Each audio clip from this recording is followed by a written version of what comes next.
All right, let's bring in Lara Trump, Fox News contributor, to talk about some of the news of the day. Hey, Lara. Good morning. Great to be with you guys. Well, good to have you on. So your father-in-law, President Trump, he announced he's going to go down to the border next week with Governor Abbott. And then Kamala Harris announces she's going to trump him, and she's going to go down tomorrow. Here's Peter Doocy questioning Jen Psaki on the timing. Why is the vice president visiting the border this week when earlier this month she dismissed a trip like that? She would be open to going to the border if it was an appropriate time. She said that after she said that. So that's important context as well. She's made a number of announcements about how to address root causes that she was going to assess with the Department of Homeland Security and with the administration when it was the appropriate time to go. And I will note that we're at this point in part because we've made a great deal of progress. Was it important for the White House to have her seen at the border before former President Trump has a trip there next week? We made an assessment within our government about when it was an appropriate time for her to go to the border. So why, Lara, is this the appropriate time now? Well, to use her own words, you do have to put things in context. What changed, Ainsley, in the equation? The one thing that changed is that Donald Trump is going to the southern border. When you are the border czar and the acting vice president of the United States, and you still haven't gone down after 3 months, it was a crisis 3 months ago. It was a crisis 2 months ago. It was a crisis a month ago. It was a crisis 2 days ago. Yet she has now said she's going down for one reason and one reason only. And it is very clear that that is because my father-in-law, former President Donald Trump, is going down. And, you know, there's another thing that changed. Isn't it interesting that now that we know that SR1, this abhorrent voting bill that they like to act like it was the end-all be-all, it would have been a disaster for America, good for Republicans for standing up against it. Now all of these people who are illegally flowing into our country are going to have a harder time voting in a lot of states. They wanted to do away totally with voter ID laws. Isn't that timing also curious? Yeah, I don't know if we're to believe they might even have a deal going on infrastructure. I don't know if everything's going to blow up. Evidently, temperatures were high yesterday when H.R. 1 and S1 failed to blow up the filibuster. Meanwhile, as we continue talking about the border, it's astonishing that they would choose El Paso. It's stunning that it would be 100 days, and that has not eluded Senator Cornyn and Ted Cruz. Rio Grande Valley sector is the epicenter of this human crisis.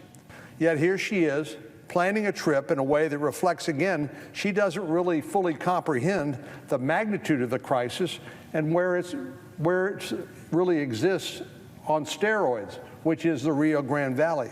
She's nearly 100 days late and 1,000 miles short. To give you a sense of just how far they are, Chicago, Illinois is closer to Washington, D.C.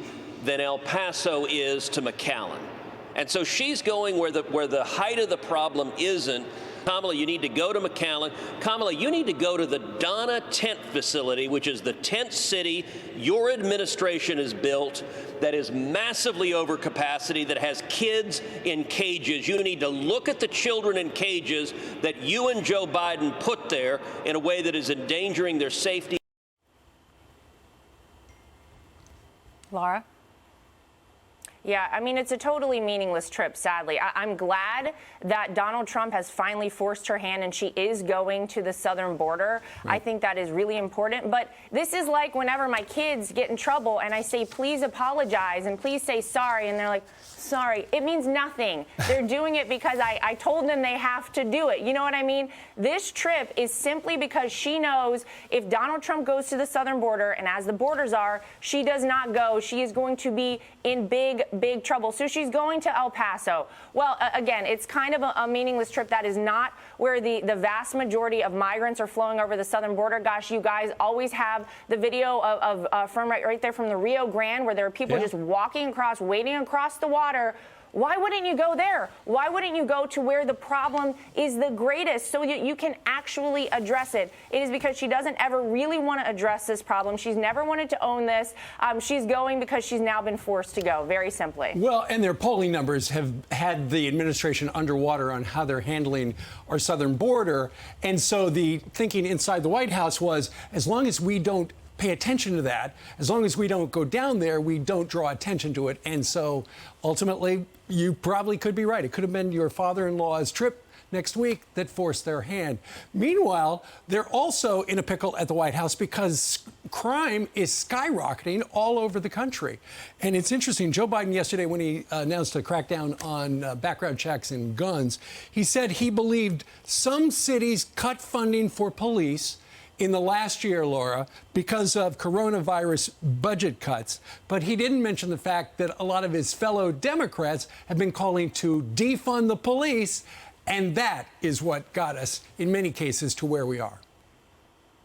Yeah, I mean, it is a preposterous idea that guns are the problem. Obviously, it is what Joe Biden and his Democrat colleagues have been pushing for the last year, which is exactly what you just said, Steve.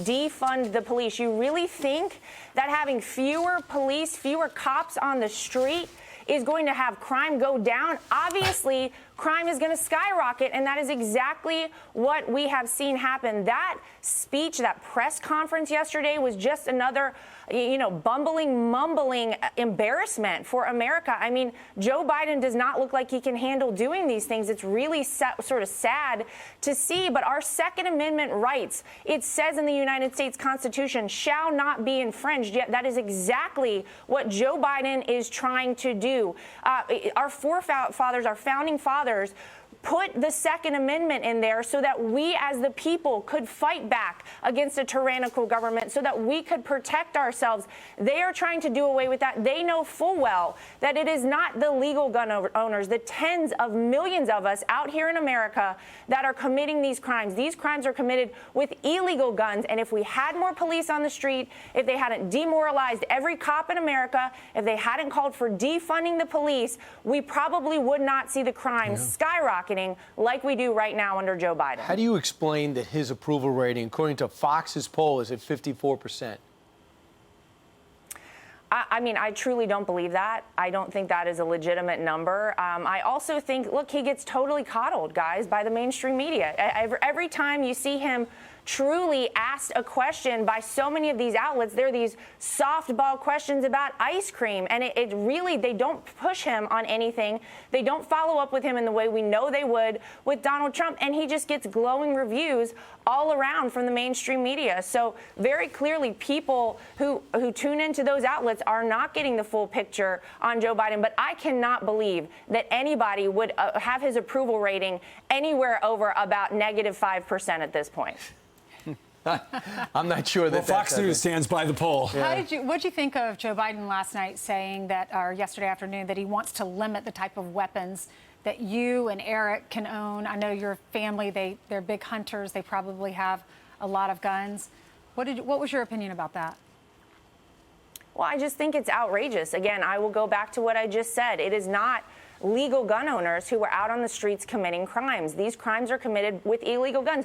Guess where a lot of those guns come from? They probably come flowing over our southern border, guys. So if his vice president got a handle on things at the southern border, you probably wouldn't have the number of illegal guns on the streets that we have now. You certainly wouldn't have the drug traffickers bringing drugs in and causing crime to go through the roof. But it's ridiculous. You know, our Second Amendment, again, is there for a reason, and we should not be limited on anything. If you are a law-abiding citizen and you are following the rules, it is outrageous to see this happening. Laura, before you go, any idea what your father-in-law is going to say next week when he's down on the southern border with Greg Abbott? I don't know what he's going to say, but look, I know he had a great relationship with Border Patrol, with ICE. I'm sure they're happy to see some sort of support showing up there. They know that Donald Trump had their back while he was president. They know that he still has their back, even though he's not actively in the White House. So I think he's going to get a very warm reception, and I think he's going to be incredibly critical of this administration. They have absolutely failed at their job. I mean, their job is to protect America, to keep us safe and secure, to protect our borders. They are failing wildly at that, and so I'm sure he's going to have a lot of thoughts about that whenever he's down there. What will Kamala Harris's reception be like? Well, you saw what her reception was like when she went down to Guatemala. There were a lot of signs telling her to go back home, that they didn't want her there. So it'll be interesting to see. I think, you know, it's been a bit of a slap in the face to the folks at the border that work there, the Border Patrol agents, who now, instead of doing their jobs protecting our border, are just processing people as they come into America. It's more of a triage unit than anything, getting them in. So, you know, they've been really demoralized. I assume they probably are not too pleased with how she's been doing as the borders are. So it'll be interesting to see that reception as well. Well, we'll see it all tomorrow, and we'll have highlights here on Fox. Lara, thank you very much for joining us today. Thank you. Bye, guys. Bye.